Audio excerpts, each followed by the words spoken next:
We're going to continue our exploration of Chapter 9, which is titled Professional Ethics, and in particular we're going to focus on Section 9.5, which is all about scenario analyses or case studies.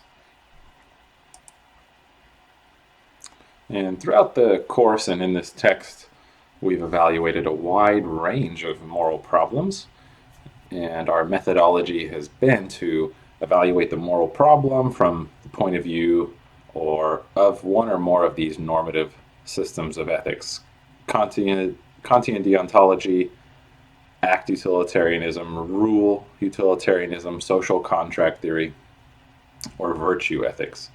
But another way to evaluate information technology related moral problems is to make use of the Software Engineering Code of Ethics and Professional Practice, which we've been at pains to review. And so to use that code of ethics, we could follow a three-step process. Number one, or the first step, would be to consult the list of fundamental principles, moral principles, and identify those that are relevant to the moral problem.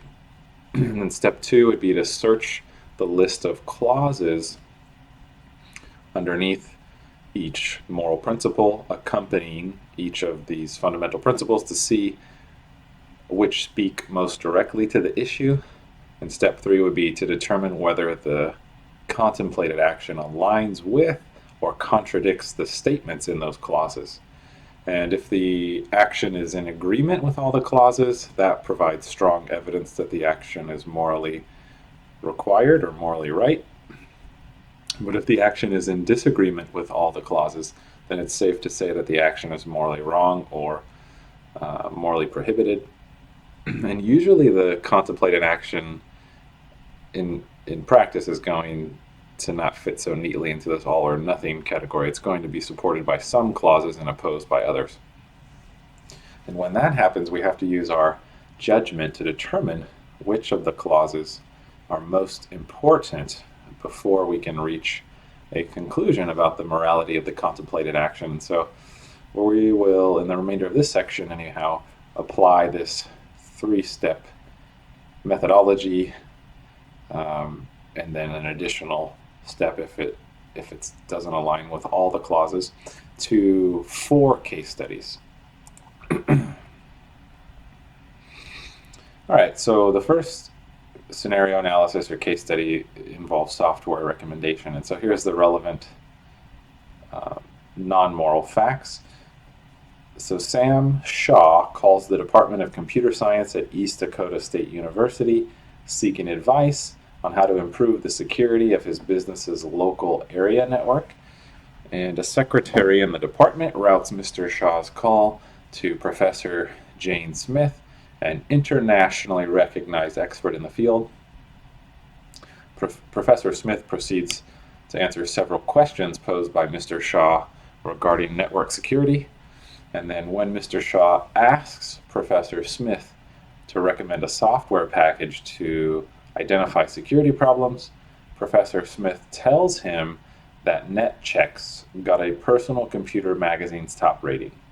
She does not mention that the same magazine gave a Best Buy rating to another product with fewer features but at a much lower price. And she also fails to mention that NetChecks is a product of a spin-off company started by one of her former students and that she owns 10% of the company. All right, so we can begin our analysis and following those 3 main steps. So the first step is to look at our list of 9 fundamental moral principles and try to figure out which of those are most relevant here. And it seems like there are 3 of the 9 that are most relevant here. Number 1, be impartial. Number 2, disclose information that others ought to know. And number 3, share your knowledge, expertise, and values. And then searching the list of clauses identified with these fundamental moral principles, we can construct the following list, which seem to fit the case study most closely. So the first clause is clause 1.06, which says, be fair and avoid deception in all statements, particularly public ones, concerning software or related documents, methods, and tools.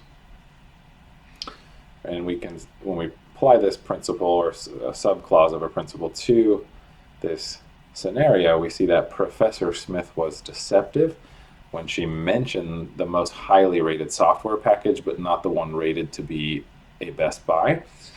And then clause 1.08 says that we should be encouraged to volunteer professional skills to good causes and contribute to public education concerning the discipline. And clause 4.05 says disclose to all concerned parties those conflicts of interest that cannot reasonably be avoided or escaped. And then clause 6.02 tells us that we have to promote public knowledge of software engineering. Okay, so we can say something about clause 1.08 and 6.02 now. So we know that Professor Smith freely gave valuable information about the network security, which seems morally right, so that's great. But then when we combine clause 4.05 and 6.05, which we haven't stated yet, so let me tell you.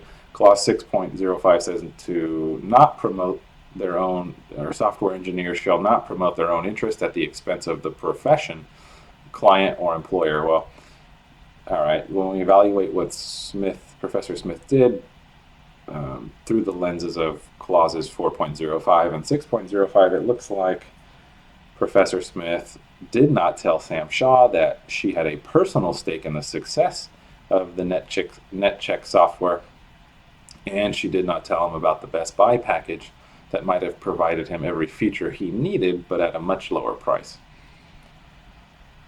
So by way of conclusion, we'll just state it up front here that Professor Smith should have revealed her conflict of interest to Mr. Shaw. Right, because Mr. Shaw was asking Professor Smith for free advice, and she provided it, which was great, but when she freely shared her knowledge about network security, she was rightly acting in the spirit of clauses 1.08 and 6.02 and doing, in that respect, something that was morally right. However, Professor Smith appears to have violated the other three clauses, at least to some degree. And most importantly, she did not reveal her personal interest in NetChecks, which could lead her to be biased. And the fact that she did not mention the Best Buy package is evidence that she was neither even-handed nor completely forthcoming when she answered Mr. Shaw's question about software packages. So perhaps Mr. Shaw should have heeded the maxim, free advice is worth what you pay for it. Nevertheless, the ignorance or foolishness of one person does not excuse the bad or wrong behavior of another. So Professor Smith should have revealed her conflict of interest, and at that point Mr. Shaw could have chosen to get another opinion if he so desired. Okay, so much for that first scenario analysis or case study. Now let's look at one from the text involving child pornography. So here are the relevant non-moral facts. Joe Green, who's a system administrator for a large corporation, is installing a new software package on the PC used by an employee named Chuck Dennis. And the company has not authorized Joe to read other people's emails, weblogs, or personal files. However, in the course of installing the software, he accidentally comes across directories containing files with suspicious-looking names. And he opens a few of the files and discovers that they contain child pornography. Joe believes possessing such images is against federal law, so what should he do? So step one in our analysis would be to look over the list of 9 fundamental moral principles again, and then find the fundamental moral principles that seem most relevant, and there seems like there are 4 in this case. So the first one would be to be impartial. Secondly, to respect the rights of others. Thirdly, to treat others justly. And then fourth, to maintain your integrity. So step 1 is fairly straightforward. Step 2 is going to involve several clauses now from within those four relevant fundamental moral principles. And so clause 2.03 says that a software engineer, or I suppose anybody in this case, you shall use the property of a client or employer only in ways properly authorized and with the client's or employer's knowledge and consent. But in this case, somebody has misused the company's PC clearly by using it to store images of child pornography. So by this principle, Joe has an obligation to report what he discovered. And then in terms of clause 2.09, which says that we should not promote, or to promote no interest adverse to their employer or client unless a higher ethical concern is being compromised. Then in that case, inform the employer or another appropriate authority of the ethical concern. And so while revealing the existence of the child pornography may harm the employee, possessing child pornography is illegal. And obviously morally wrong. So that is the higher ethical concern here. And so applying this principle would lead Joe to disclose what he discovered. And then according to clause 3.13, we should be careful to use only accurate data derived by ethical and lawful means and use it only in ways properly authorized. Okay, and so somewhat problematically, Joe discovered the child pornography by violating the company's policy against examining files on personal computers used by employees. Okay, and then an additional clause here is clause 5.10 or 10. It says that a software engineer shall provide for due process in hearing charges of violation of an employer's policy or of this code.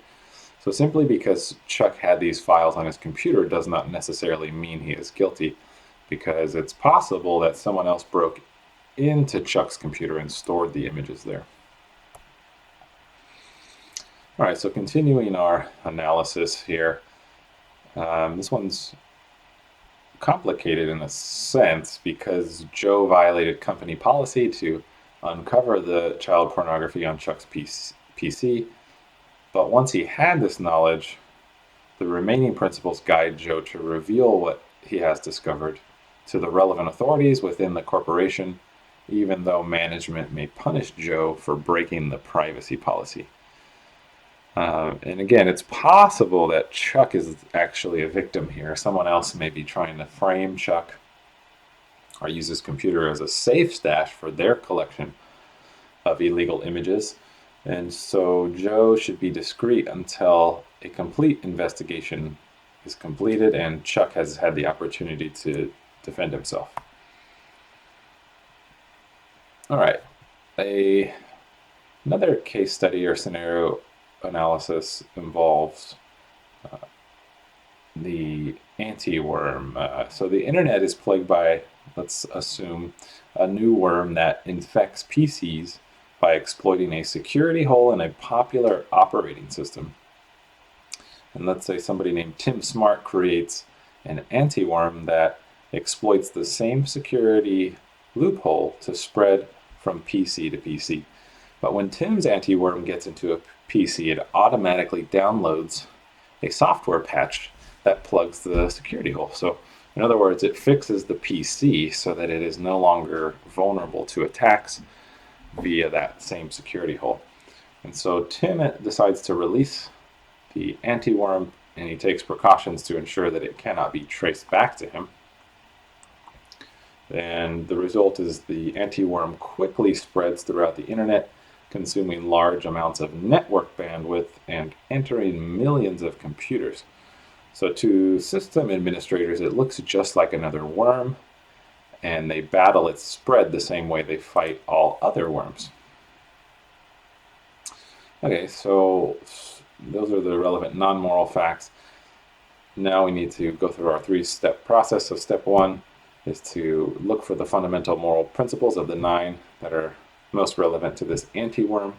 scenario analysis, and it looks like the following four are most relevant. So number one, to continually improve your abilities. Number two, share your knowledge, expertise, and values. Number three, respect the rights of others. And number four, take responsibility for your actions and inactions.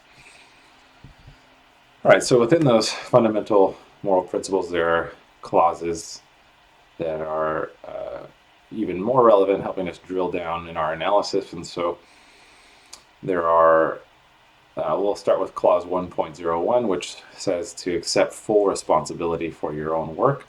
And Tim tried to prevent others from discovering, unfortunately, that he was the author of the anti-worm, so he did not fulfill this clause because he did not accept responsibility for what he had done.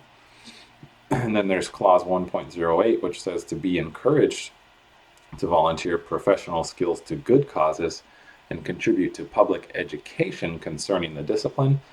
And so the anti-worm did something good by patching security holes in PCs, and Tim provided the anti-worm to the internet community without charge. However, the system administrator spent a lot of time trying to halt the spread of the anti-worm, which was a harmful effect. And then there's clause 2.03, which says to use the property of a client or employer only in ways properly authorized and with the client's or employer's knowledge and consent. So Tim's client in this case is the community of internet PC owners who happen to use the operating system with the security hole. And while the anti-worm was designed to benefit them, it entered their systems without their knowledge or consent. And the anti-worm also consumed a great deal of network bandwidth without the consent of the relevant telecommunications companies. Okay, and then we're going to state these next three clauses and then analyze how Tim's actions relate to them. So clause 8.01, 8.02, and 8.06 are morally relevant as well. So 8.01 says to further the knowledge of developments in the analysis, specification, design, development, maintenance, and testing of software and related documents, together with the management of the development process. Clause 8.02 says that we should improve our ability to create safe, reliable, and useful quality software at reasonable cost and within a reasonable time. And then clause 8.06 says that we should improve our knowledge of this code itself, its interpretations, and its application to our work. So Tim followed the letter of the first two of these three clauses, clause 8.01 and 8.02, when he acquired a copy of the worm, figured out how it worked, and created a reliable anti-worm in a short period of time. And so this experience improved his knowledge and skills, but perhaps he should also invest some time improving his ability to interpret and use the code of ethics, because he failed to do that, and so failed to satisfy clause 8.06. So then, and if we do an overall analysis trying to weight the degree to which he fulfilled and did not fulfill the relevant moral clauses, we would say that initially Tim did the right thing according to some of the principles, but according to others, Tim was wrong to release the anti-worm. So how would we resolve this weighting dilemma? And we can simplify our analysis by deciding that Tim's welfare is less important than the public good. And so that's kind of fundamental to the code of ethics here. So using that logic, we no longer consider the fact that Tim improved his technical knowledge and skills by developing and releasing the anti-worm. We don't consider that to be very weighty, almost no weight or no weight at all. And that leaves us with the three remaining clauses, clause 1.01, 1.08, and 2.03. And so from the point of view of clause 1.01, what Tim did was wrong. because by attempting to hide his identity, Tim refused to accept responsibility for launching the worm, and he has clearly violated the code of ethics in that regard. And when we evaluate Tim's action from the point of view of clause 1.08, we must determine whether his efforts were directed toward a good cause. And certainly Tim's anti-worm benefited the PCs it infected by removing a security vulnerability. However, it harmed the internet by consuming large amounts of bandwidth, and it harmed system administrators who spent time battling it. So because there were harmful as well as beneficial consequences, we cannot say that Tim's efforts were directed to a completely good cause. And so finally, let's evaluate Tim's action from the point of view of clause 2.03. And even though the anti-worm was completely benevolent, Tim violated the property rights of the PC owners because the anti-worm infected their PCs without authorization. And so Tim's release of the anti-worm was wrong from the point of view of this clause. So to summarize our analysis, Tim's release of the anti-worm is clearly wrong from the point of view of clauses 1.01 and 2.03, and it's also hard to argue that he satisfied the spirit of clause 1.08. So we can conclude that overall Tim's action violated the Software Engineering Code of Ethics and Professional Practice. All right, here's an additional scenario analysis or case study about consulting. All right, so let's dive into the relevant non-moral facts. So Acme Corporation licenses a sophisticated software package to many state, county, and city governments. And government agencies have the choice of 3 levels of service. The bronze level provides online support only. The silver level adds phone support, and the gold level includes training classes taught on the customer's site.